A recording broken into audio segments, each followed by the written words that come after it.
All the buzz in the camera community right now centers around Canon's upcoming releases. And while the Canon EOS R6 Mark III has been grabbing headlines, there's another model that's quietly building serious anticipation, the Canon EOS R7 Mark II.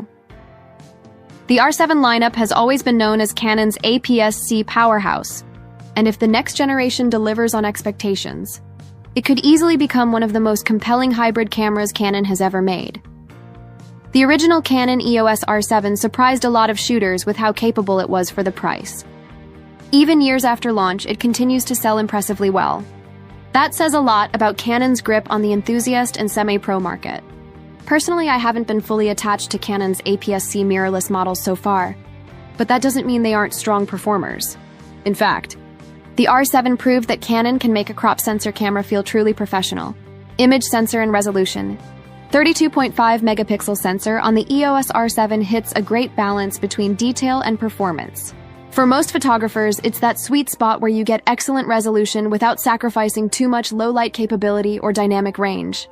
Some users, however, have been asking for Canon to push higher, maybe closer to 40 megapixels like Fujifilm did with its X-T5.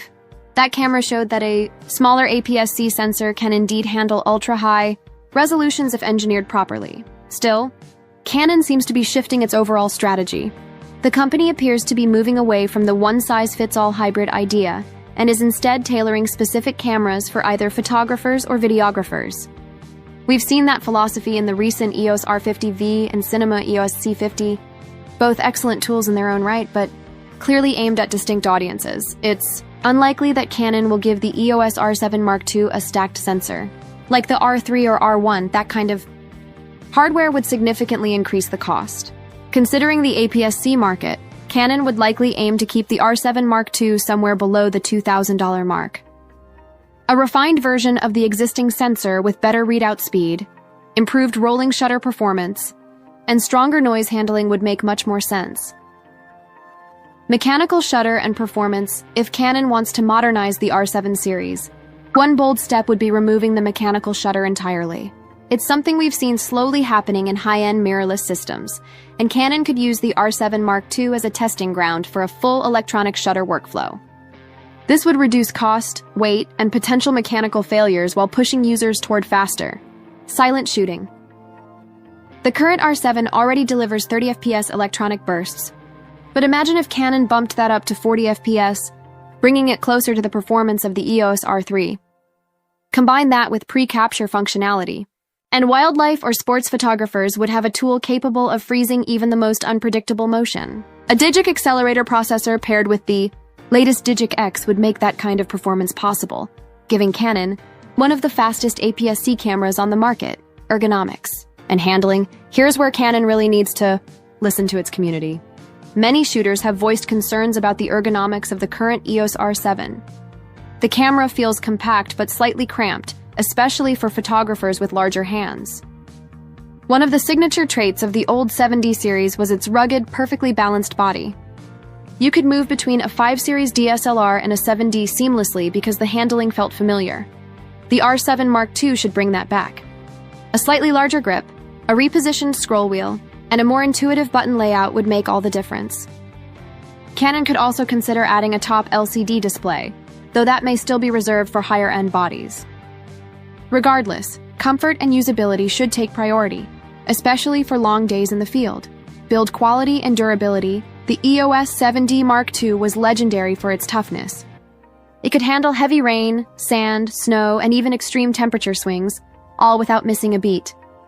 That's exactly the kind of confidence wildlife photographers want. The R7, while capable, doesn't quite evoke the same sense of indestructibility. If Canon reinforces the build quality of the R7 Mark II to near 5 Series levels, they'll instantly win over adventure shooters. A weather-sealed, magnesium alloy body, combined with improved grip texture and larger control dials would make it a serious tool for professionals who don't want to spend $4,000 plus on a full-frame setup. EVF and display upgrades. The R7's $2.36 million. EVF is functional, but at this level it feels dated. Canon should aim for at least a $3.69 million OLED viewfinder, ideally with a 1.44x magnification. That would give photographers a much more immersive experience and reduce eye strain during extended use. the rear LCD could also see some clever innovation. Many shooters now prefer hybrid tilt flip screens, something similar to what Panasonic did with the S1 II or what Leica uses in the Q3. It's the best of both worlds. You get the flexibility of a flip-out screen for vlogging or framing at odd angles, and the simplicity of a tilting design for stills. Autofocus and speed enhancements, Canon's dual-pixel AF2 is already excellent. But with every generation, it becomes smarter and faster, bringing over AI-based subject detection and deep learning autofocus algorithms from the R3 and R5 Mark II would be a game-changer for the R7 Mark II. Animal, vehicle, and human tracking all need to be seamless. A wider detection area across the frame and improved low-light sensitivity would also help solidify its place among top-tier APS-C models. Price and release expectations. The Canon original EOS R7 launched at around $1499, an incredible value for what it offered.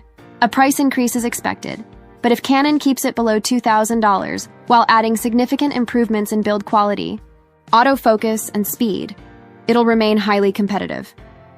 As for timing, Canon usually keeps a steady product cycle, and based on current rumors, we may not see the EOS R7 Mark II until sometime in 2026. Still, Canon could surprise everyone with an earlier announcement if demand for high-performance APS-C cameras continues to grow. Final thoughts. Canon EOS R7 Mark II has the potential to redefine what an APS-C mirrorless camera can be. If Canon gets the ergonomics right, strengthens the body, refines the EVF, and boosts the autofocus system, this could easily become the ultimate wildlife and sports photography camera under $2,000 for creators who want professional results. Without the price or weight of full-frame gear, this camera might be exactly what they've been waiting for. Whether Canon delivers on that promise remains to be seen, but one thing is certain: the Canon R7 Mark II rumors have already reignited excitement in the APS-C world, and we can't wait to see how it all unfolds.